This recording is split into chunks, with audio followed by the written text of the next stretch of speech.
So, hello Bumaro, happy morning. So ayan, andito na po ako, nakarating na ako sa aking boss. Ayan, dito na ako sa bahay nila madam. So andito na tayo.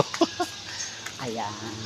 So, dito ako dadaan. So tapos ko nang linisin kasi yung harap ng mga nakaraang linggo. So ngayon pababa na tayo.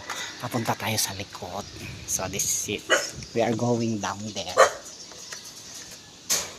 Ayan, napakaganda na nung binigay ko kay auntie na halaman.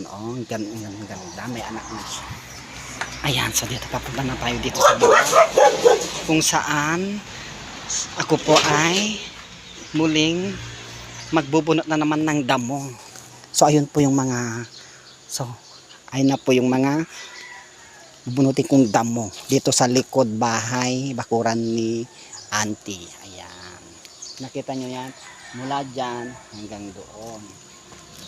So this is it, andito na tayo. So Bumarot going to start working now again. So we are going down here now.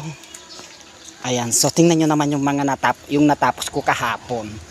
Ayan. Okay, going down, pababa na tayo. So ito na pa yung mga nadamuhan ko kahapon. Ayan. And then this one. Ayan, so nakikita nyo naman, look around. Ayan. So ayun, tinambak ko po doon yung mga damo kasi malalim yun, yung pinaghukayan ng bakod. So ayun na siya. And this one. So ito po, kaya hindi ko pa po ito binubunot. Hindi ko po binubunot ito kasi